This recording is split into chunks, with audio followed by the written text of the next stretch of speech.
There's no place like home. You're gonna need a bigger boat.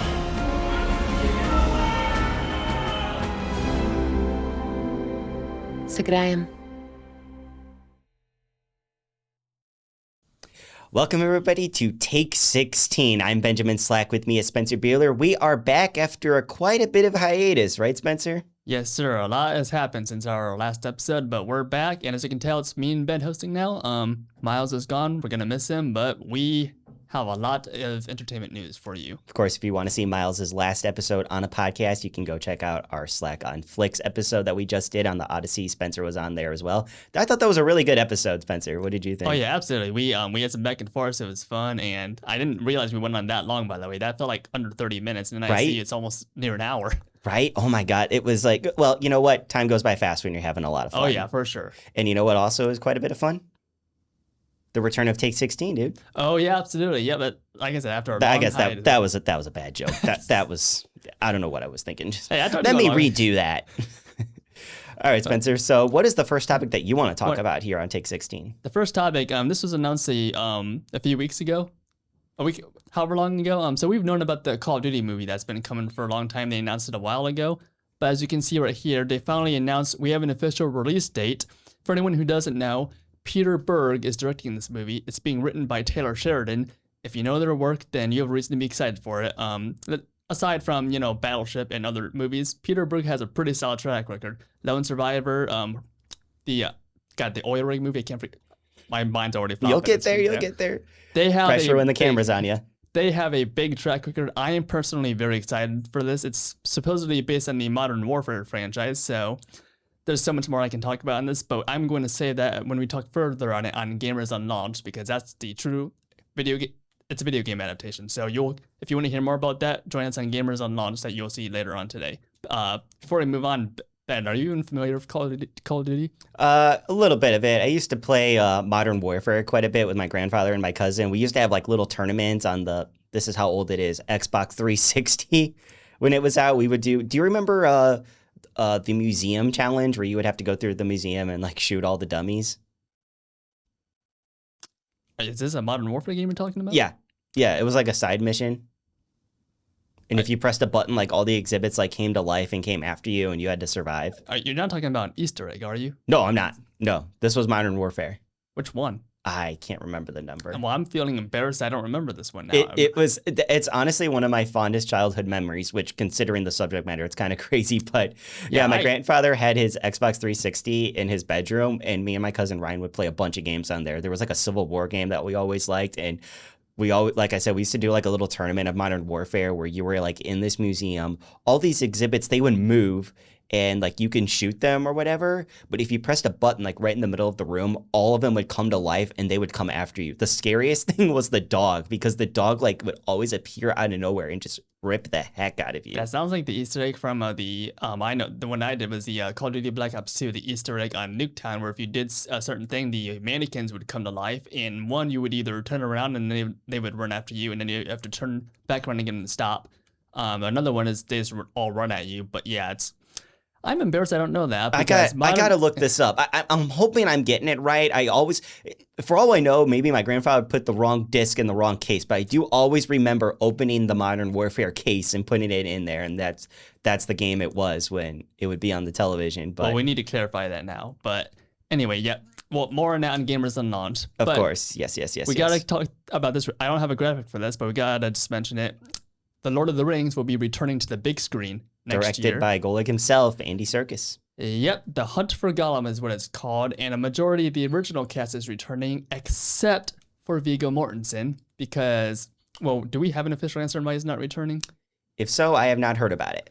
Well, they casted a younger actor, and Viggo apparently, I've heard things that the script wasn't there for him. A lot of people think he wasn't offered enough money. Could also be a factor that he's literally almost 70 years old.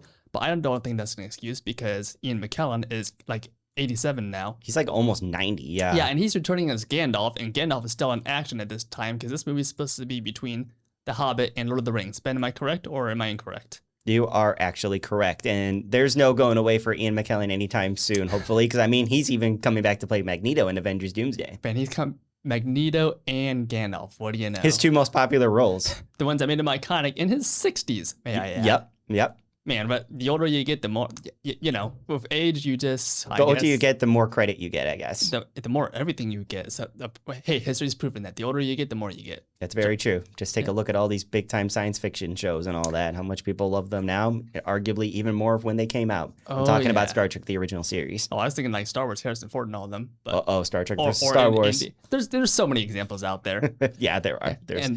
We're probably going to be one of those when it comes to the MCU and stuff like that. Probably, yeah. 100%. Next topic, though. The Batman Part 2 has an official release date. We even got a little teaser. Oh, yeah, we did. And I unfortunately didn't have time to get the camera shot I wanted. They did a 10-second camera test of Robert Pattinson and his, what was this, the cowl we saw? The cowl was, cowl. Yeah. The suit, I can't remember if they showed the suit or not. Perhaps maybe you can even show it in post-production here. But the suit, I'm not going to lie, I didn't even notice the differences until people started pointing them out in little breakdown videos I was watching. What are they? I didn't even notice the difference. We only saw like shoulder up. Apparently on the cowl, the ears are a tad bit longer. That's the big one everybody's talking about, but I didn't see them. Okay, I'm a nerd, but how much about even bigger? And I tend to notice stuff like that too. Sometimes, like, if it's drastic enough, like, do you notice the difference between the Batman 89 suit and Batman Returns suit for Michael Keaton? That's not the one that had nipples on it, is it? No, that was Kilmer and Clooney. Okay, yes. So for almost the same thing here with the Batman Part 2. The Batman Returns suit, which I honestly liked a little better, is a little bit more cleaner. It was smoother. The bat emblem was changed to actually look like the poster logo now, because if you guys don't know, the Batman 89 poster logo is different from the actual suit logo. I did not know that, actually. It's also the same thing for Batman Begins and Batman Begins as far as the logo that was used in the poster and on the Batsuit, and they finally corrected it in The Dark Knight. I only took a movie for Christopher Nolan. Man, the continuity of Christopher Nolan, that's the one flaw you could actually criticize him on. Exactly.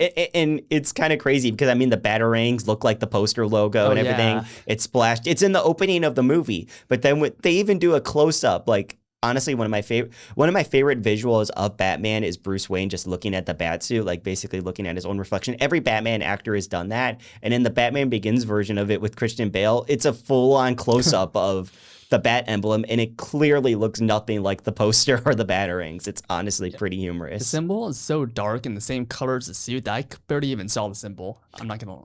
Not to go on a tangent, but I remember a distinct discussion when I was in 7th grade when we were talking about Batman, and we literally argued with the teacher about whether or not the bat emblem was on the Dark Knight Batsuit because he couldn't find it, and me and my friends were like, "It's there. All you got to do is look it up." As I said, it was very dark and blended in of the suit, but I kind of like that in a way. But I also envy you having a teacher that was actually into that type of stuff. Mm-hmm. But anyway, that's the Batman. Yeah, I'm sorry. Part. I went on a little I went on a bat tangent. I did not mean to do Batman, that.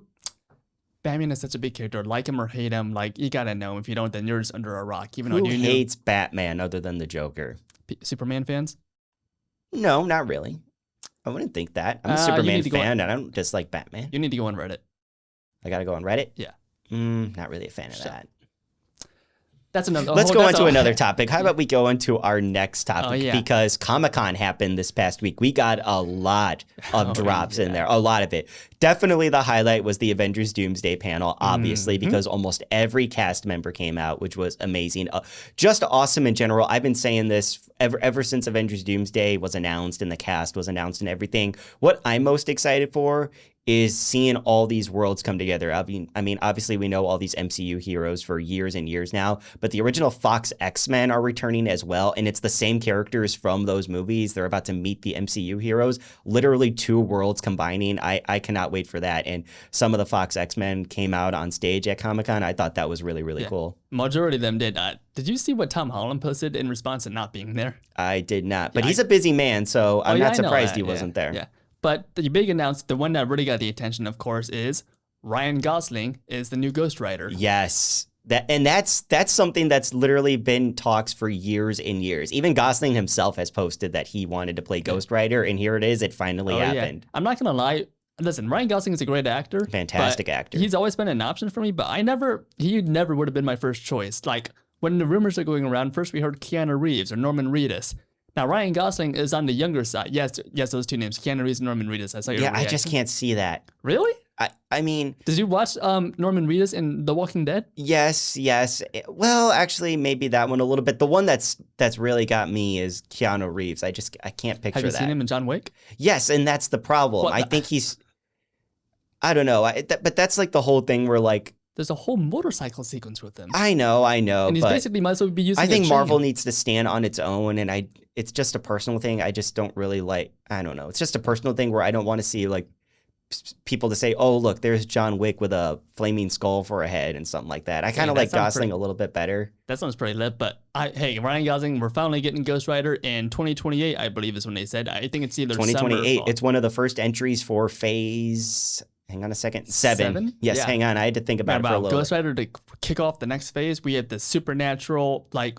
We're finally the supernatural side is finally coming into fruition because I mean it kicked off with but you can honestly say with like WandaVision and the whole Agatha storyline and continued into Agatha all along. Of course, Doctor Strange and Wong can be a part of this. Werewolf by Night, the special presentation that came Halloween a couple years ago. We got the werewolf himself, Man-Thing and Elsa Bloodstone. Blade was set up at Eternals, but that has been in project development for such a long time now. The closest that Mahershala Ali has come from playing Blade is just an audio cameo at the end of Eternals that was setting up Dane Whitman as the Black Knight.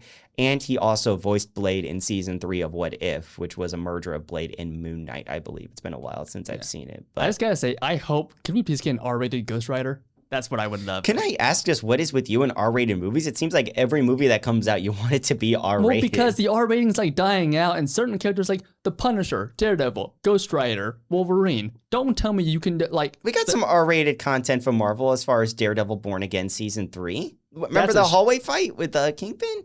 Oh, I read it. Yeah, that's out. It took them 15 years for that. Despite Deadpool and Wolverine. Deadpool and Wolverine, it took them 14 years. No.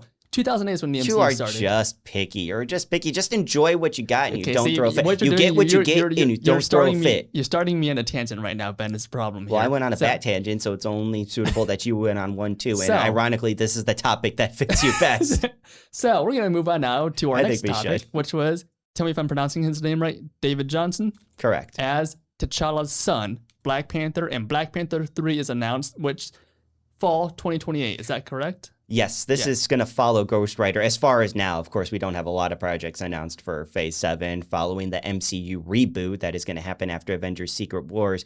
But bringing that up, that's really got me questioning like how much of a reboot this is going to be. Because when we met him in Black Panther Wakanda Forever, he's just a little like 5-year-old kid. Yeah. David Johnson, I believe, is in his 30s. So, and Kevin Feige himself said, now T'Challa Jr. has come of age now to take over his father's mantle. Like, this reboot is going to do it's not just going to bring in, obviously, a new version of the X-Men, which the X-Men are going to be recast with new actors, by the way. That was a given, yeah. Doomsday and Secret Wars are basically the farewell of the Fox X-Men characters. And this is like a little love letter for Kevin Feige, who got his start on the original X-Men film. So only suitable that he's the one who gets to send them off. But, sorry about that. But back to Black Panther. Yeah, I'm just very interested to see how this reboot is going to go because, I mean, obviously some characters are not being recasted. We're going to stick around with them for a while, like Tom Holland Spider-Man, and I assume most of the Thunderbolts, like Florence Pugh's Yelena Belova, and and I wonder how long Chris Hemsworth is going to stick around as Thor because he doesn't seem to want to slow down. Well, I heard talks that there was going to be a Thor 5. I haven't heard about it much lately. Yeah, with Hercules and everything, but I haven't heard much about it since. And I did like that Chris Hemsworth said, and we're even seeing a version of this already in Doomsday, that in order for him to come back and do a solo Thor film, it would have to go back to like the darker roots of the first Thor and Thor: The Dark World, which, say what you want about The Dark World, at least it had a tone that fit who Thor was. At least the fight was thrilling. And I was actually like, I didn't know if I know he was going to make it, but like, how's he going to make it? Because he was getting the Green Goblin Spider-Man beating, if you know, you know. Mm-hmm. See, I'm not one to argue. I don't mind Thor like cracking a joke every now and then. In fact, I think he was great in Avengers Age of Ultron when he was like making fun of the Hulk and everybody else. But as far as Thor being in a solo film, I think he needs to be like, he's like the brooding edge of the Avengers lineup where, you know, he's a god. He's been alive for thousands of years. I just feel it's just natural with his character that he's he's almost like the voice of reason and doubt in a way. Like if Thor can't defeat anybody, then, you know, who else can, in my opinion? He's literally like the strongest Avenger. It's between him and Hulk, I'd say.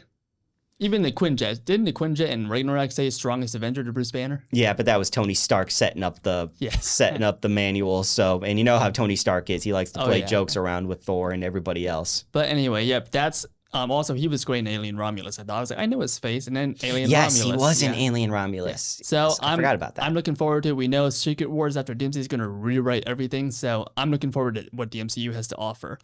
And then after that, Ben, unless you have anything else to add on or any rebuttals for me on our Marvel talk. No, not right now. We'll see where this conversation goes later on. Well, next we have, so actually right before we got on this, we got a update from Cinemark. I didn't expect them to send us this. They broke a record in the second quarter of this year. They made over if I'm reading this right, $1 billion. They've made hundreds of millions. We have there we go, good for Cinemark. In our local movies 14, where we've gone for local stories like Thunderbolts, Fantastic Four, Superman. We go there whenever there's a cosplayer or like there's some charity people there just to say hi to the fans, like say hi to the kids and everything. Mm-hmm. People that say the theater chains are hurting and dying, I mean, don't these numbers kind of prove that wrong? Well, all you got to do is just give them a nice setup like Cinemark is, and I think you're good to go. And you get ScreenX, the more advanced and better auditoriums, Dolby Atmos surround sound, 7.1, 9.1. I still have not experienced a movie in ScreenX yet. What about Cinema XD? No. IMAX? Yes, I've done. I was literally talking to, God, who was I talking to?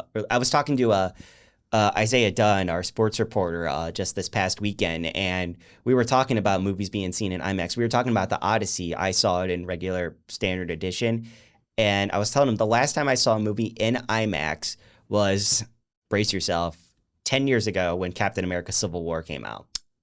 That's a worthy film to be the last film that you saw in IMAX. It was. I'll never forget it. That was the last movie I ever saw in IMAX. And the main reason I saw it in IMAX, it was by accident. Really? I purchased those tickets by a complete accident, not realizing it was IMAX. And then I went in, I'm like, oh, okay, I get to experience the IMAX version of this.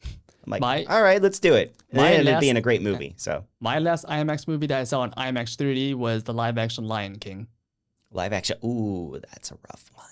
I mean, at the time, I was like, you know, I love this movie, but then looking back and I'm like, and then I kind of dissed on it in front of my whole class.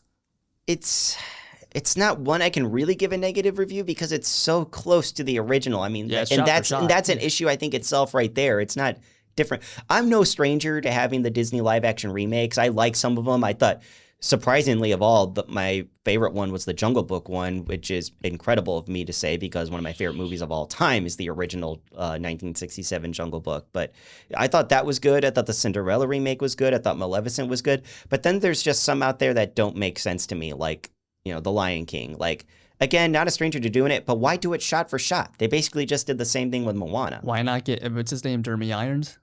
Jeremy Irons, yeah, why not? incredible. You got James Earl Jones back. What was wrong with getting him back? And before anyone tells me that he didn't want to return, there's an interview online of him being not happy that he never got the call to return. He's like, they haven't given me a call. I don't know who they're gonna get. Some bushwhacker. It's literally what he said. That's a horrible impression, but you get what I mean.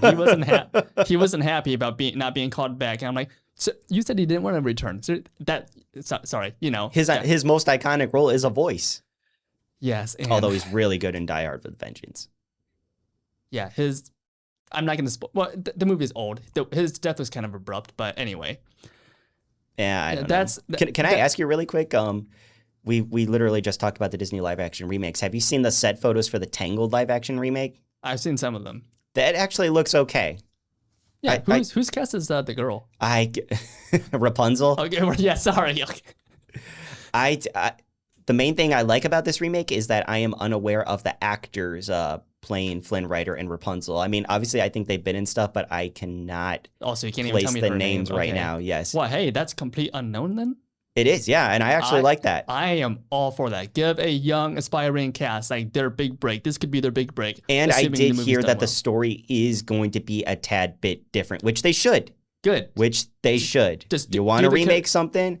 Just get to the same areas, point A to point B to point C, but change a little bit up in the middle. Mix the ingredients up. It's like what they say for every new generation of Marvel, DC, James Bond, and whatnot. Just get the characters right, but tell a different and original story, and you will win everyone's hearts. Exactly. In fact, I'm saying that's actually a good reason and why I'm being patient for the next James Bond to be cast. There's a whole ordeal. We can get into that another time. There is. We can do a whole James Bond episode. I love that franchise. But moving on, we have a lot of movies that have been out in theaters for a while. They're no longer in theaters, but they're all coming to streaming, and we have some new streaming releases too. You are absolutely right. In fact, we start off here with The Devil Wears Prada 2. Yeah, I saw this in it. So I never saw the first one like before, but I watched it like a week before I saw this one, and then I saw this one in the theaters with my mom. I really like both of them. I gotta say, it's a good movie, yeah. And I think there's actually some life lessons for both genders, if you will, behind this movie. There's like what it costs to get to where Miranda's character's at in both movies, or like, do you want to rise up? It'll cost you everything, or do you want to be a family person, which you will never get to where you want to go? But like, it's what do you want? What do you want to do in life? Is what I feel like this movie proves, and I like the respect, but yet rivalry between the characters is like. I thought it was like very relatable too. I'm not gonna lie, because there's a lot of people. Obviously, like I have my differences with them, but yeah, I have a deep respect for them because I understand where they're coming from and why they're doing what they do. Exactly. But which one did you think was better, the first or the second? Oh, don't do that to me. I'm gonna go the first only because I saw it. I've obviously seen it more times. I've only seen the second one once. I've seen the first about 3 times. That's just. But the second one was really good. I thought it was a worthy sequel. Kind of a little boring in the middle, I thought, but I really liked how they handled the characters. Each of the 4 main actors that came back, Anne Hathaway, Meryl Streep, Emily Blunt, Stanley Tucci, they fit right back in, and it just, I'm not going to lie, it just gets me more excited to see what Anne Hathaway is going to do when she returns to the role of Mia Thermopolis in The Princess Diaries 3 that's coming out. I didn't even know that was happening. They are making it. The script is done. They have not filmed it yet, but Anne Hathaway has given it the green light. It is happening in the next couple years. She had to approve it? Well, I mean, she just posted saying that like it's officially happening. Script is written. Everything is good to go. They just literally have to start filming. Well, I'll probably have to say this movie because I thought the audio design and like some scenes had bass in it, which I thought was it's The Devil Wears Prada. You almost got to expect that. But anyway, that we didn't even say. That is on Disney Plus and Hulu, and it is available as of July 29th. See what happens when we start talking about movies? We always forget to even do the plug-in. We can't even remember where we're at because we're so excited to see them. So that being said, we will start with the main plug-in. So this next one is on Netflix called The Bombing of Panem 103. Okay. It is on Netflix and available as of July 30th. And this is actually based on a real-life disaster on the Lockerbie. Sorry, I forgot to lower the volume. Okay, well, anyway. Go ahead and talk. I'll fix the audio. This is based on the Lockerbie disaster. It's a limited series, and it follows the internal investigation after the Panem Flight 103 blew up over Scotland in 1988. Basically, and it's Scottish police, the U.S. law enforcement, and victims of the family pursuing the justice and everything. Big, decent cast supporting this, but yeah, this is It's a true story, basically. This actually happened. Okay, yeah, I'm the first to hear about this one. So how did you find out about this one, if I might ask real quick? I use what we are asked to use. I use our Ask Gray Eye, but I was starting to. Now you're plugging in the Gray Eye for content now? I mean... Well, it really is taking over. This is how Terminator started. Listen, if I simply Google, you go to Google AI mode immediately. That's true. So that's true. But yeah, this I didn't even know about this story first of all, so it kind of has my interest and like obviously like heart wrenching because obviously this was like a horrible tragedy that happened. But yeah, that's a Netflix. Ben, if you have you heard about this event prior to this hearing this title? I have honestly not, because to do a little plug in for something that we do not have on the outline.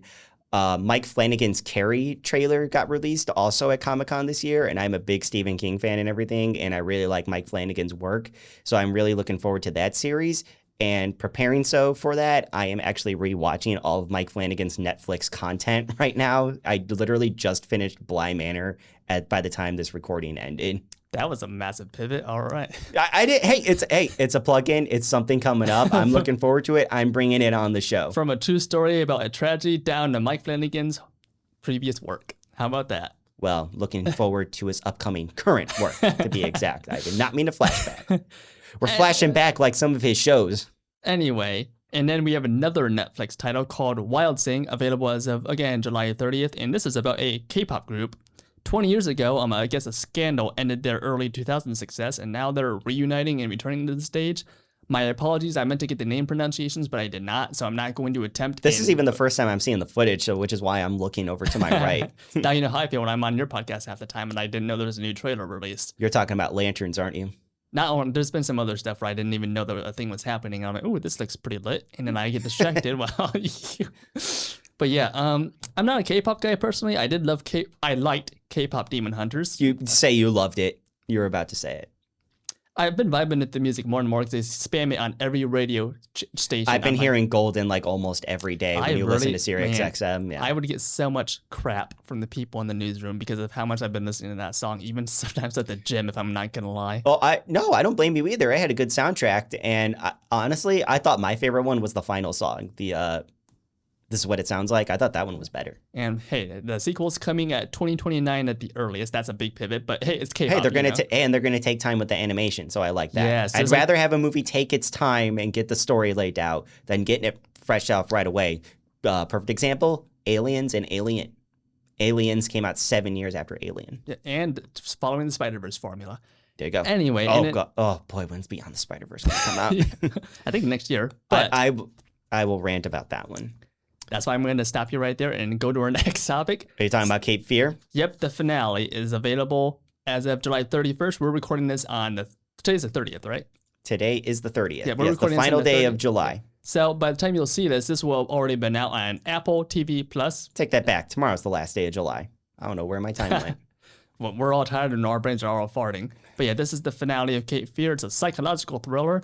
I'm not going to I was going to say, this has a good cast in it. I mean, you got Javier Bardem, Patrick Wilson, Amy Adams. And Javier Bardem is playing He always plays a villain, basically. Yeah. If you've seen him in No Country for Old Men, then you know he can play a real good villain. He was great in Skyfall as well, the third James Bond movie with Daniel Craig. He was very good in that.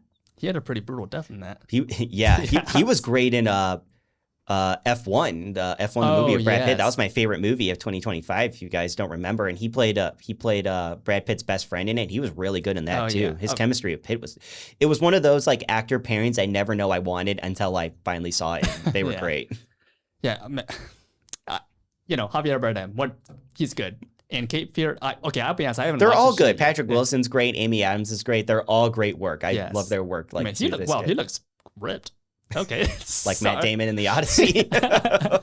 Anyway, and then on to the next thing is also on July 31st on Amazon Prime Video, Batman Caped Crusader. Hey, we're back to Batman. I believe it's season 2 it is releasing. It is season 2. In fact, as the time of this recording on Thursday, July 30th, I have just gotten off the noon show with our Amanda Prokowski and reran a little package about Batman Caped Crusader. Are you serious? I am dead serious. But you got a package? Yeah. From CNN or NBC? CNN. CNN, we got, okay. Mm-hmm.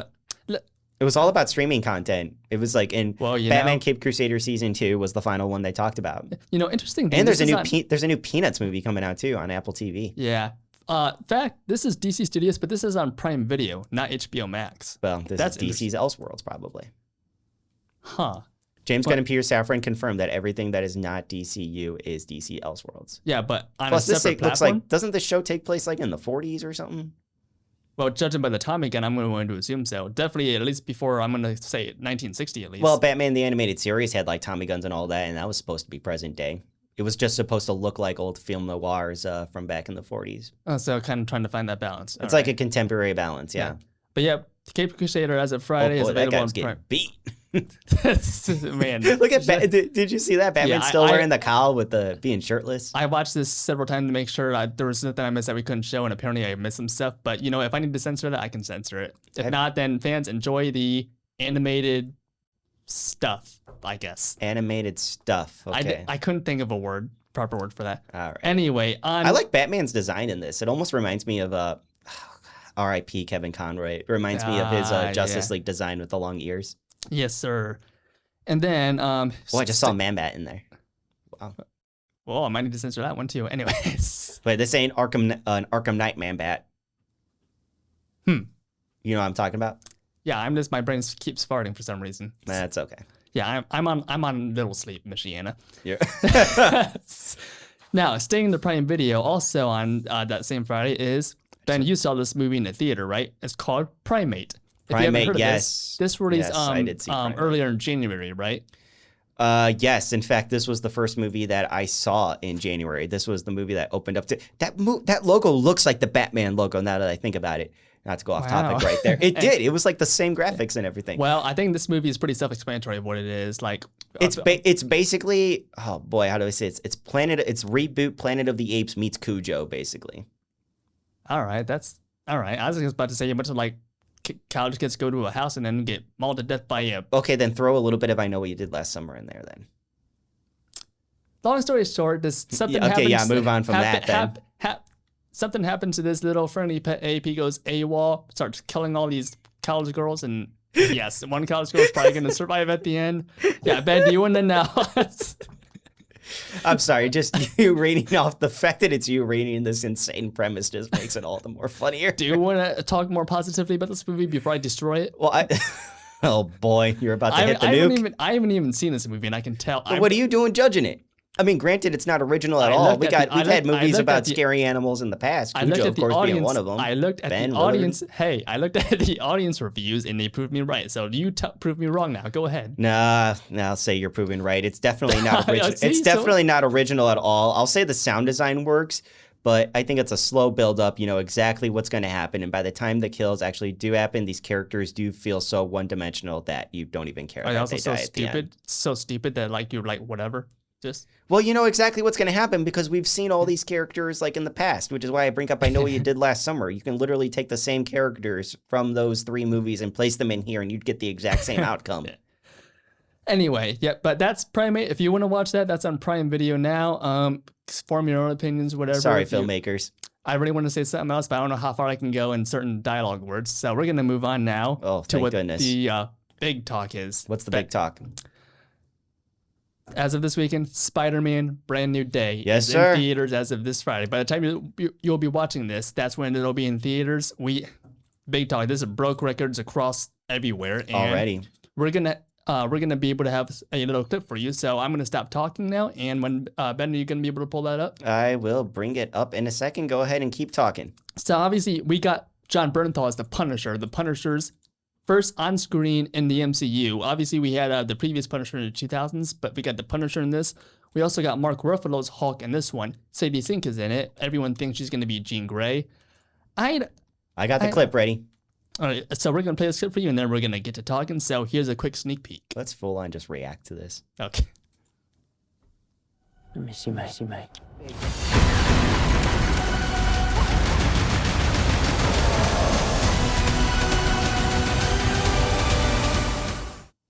Just that little sneak peek right there has just got me hyped. Oh yeah, the Hulk running after Spider-Man after this like. Well, we got the Savage Hulk back finally. Oh yeah, that's what I was waiting for. Scorpion, Michael Mando, right there. You know him from Better Call Saul, and now he's finally back after like 9 years, I believe. Yeah. And then he gets murked right there. So I think he'll survive if he's got like that substance that is in like the suit that's from the comics. I think he'll be perfectly. I didn't even know that was the thing. Okay, so that's how Scorpion survives getting full on by Spider-Man. Yeah. I was about to say something else. Although he's not wearing his mask, so I wonder if... Yeah, so how's he alive? He got like full on wall up into that cop car, and a cop car went cartwheeling. I don't know. Maybe he's got a form of the super soldier serum, and maybe that's why he's extra bad now. Didn't Iron You saw what happened in Falcon and the Winter Soldier. Yeah. And knock off super soldier serum makes you go evil. Steve Rogers, hello? Oh wait, no, you I said knock off super. Yeah, look at John Walker. Yeah, but he's gotten better. He's gotten better, but look how long it took for him to get there. That's true. And I gotta say, look at the Abomination. Again, look how long it took to get there. There's the Punisher. I didn't even. That's the first time I saw him in that clip. Wow, my eyes are just anyway. Yeah. We're getting carried away. Did you see that hooded character earlier in the trailer? I think that's Jean. Is that Sadie Sink then? Yeah, I think so. So you think she's Jean Grey? I do. I do. Will Secret Wars keep her Jean Grey if she is, or will she be rewritten after Secret Wars? Is the real question. Who would you recast her as then if she's not Jean Grey? I have someone who's unknown. No, I said who would you recast Sadie Sink as? If you can have Sadie Sink play anybody in the MCU other than Jean Grey, who would you ever play? Maybe Mary Jane Watson. I would like to see that. I would love to see a comic accurate Mary Jane. We got the comic accurate Gwen Stacy from Emma Stone, basically Kirsten Dunst's Mary Jane was basically Gwen Stacy with red hair. But yeah, I would love to see the comic book version of Mary Jane that people fell in love with in the 60s. So we don't officially know the main villain of this movie yet, though. Well, I hear it's Scorpion. I hear it's Tombstone. I hear it might be the Jackal. There's so many. There's so many. A lot of people think it's going to be Jean Grey herself, but no offense to Spider-Man, how does Spider-Man go up against one of the most powerful mutants? We're about to find out when Spider-Man Brand New Day hits theaters. Yeah, and you're seeing it after this recording tonight, right? Yeah, literally in the next hour and a half.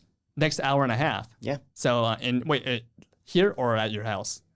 Cinemark South Bend. All right, so you can stand here for a bit longer then. A little bit. Yeah, but yeah. We're hitting 35 minutes though. Yes, we are. I'm excited. Everyone's back. We almost got, again, our version of the Sinister Six. Ben, tomorrow I'm going to interrogate you on if Daredevil's in this or not. Oh, that's just fantastic. And just how much connection this has to everything else. But, anything else you want to add? Spider-Man, Brand New Day. I think we've literally just exhausted everything that we can talk about. Yes. When you have me on, now we actually stick to script and timing. What are you saying, Spencer? When you and Moz did this before, you all went way over 30 and covered only half of the outlines I gave you. Well, yes, I've been watching the time like crazy when I've been flipping through about 50 graphics. Well, anyway, that's everything happening this week. And now if you want to see what we have coming up in the future, we have a, Ben, do you have the quick little tease board up here? I will in just about a second. I thought we were doing the countdown. We're going to do the countdown after this one. But we got some stuff coming out next week too. Some comedies. Yep. Here we go. I give to you our first electric patrol car.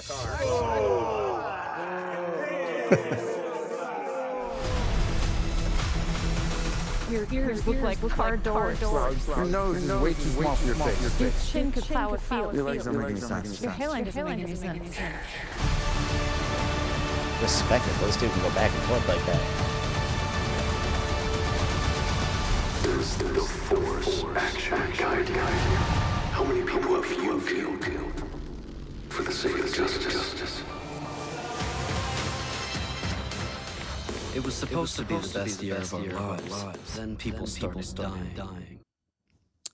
That's the stuff coming out next week. Yep. So which one are you looking forward to the most? It's between probably One Night Only, honestly. That looks like a fun movie, and I like Monica Barbaro. She's a good actress. I do too, and I like the guy too. I can't think of his name right now, but I've seen him in some other stuff. Star Wars Visions. When I got that was the first time I heard of that. And yeah, an anime Star Wars. Super Troopers 3. So I was aware of that franchise, but I watched the Red Band trailer. It's very R-rated. Oh boy, that looks hilarious, and the jokes are so bold. Like you might as well get canceled off the first scene in that one. Alrighty. But that's what we have coming up next week. Unless there's anything we have to add, Ben. I think we're okay. We know Doomsday is T-minus, I think, under 5 months by now. Yep. So do you have the countdown ready, or do you? I have it ready. All right. So yep. Until then. I'm Benjamin Slack. That's Spencer Beehler. We will see you next time. I'll be back. I'm gonna make him an offer here. Permission if you choose to accept. Hasta la vista, baby. Black box of chocolates. Is he later? Forget this guy.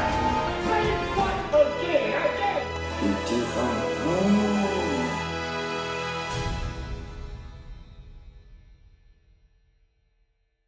We both have films opening on December 18th, and we've decided to coin it. You go for it. We're thinking Dunes Day.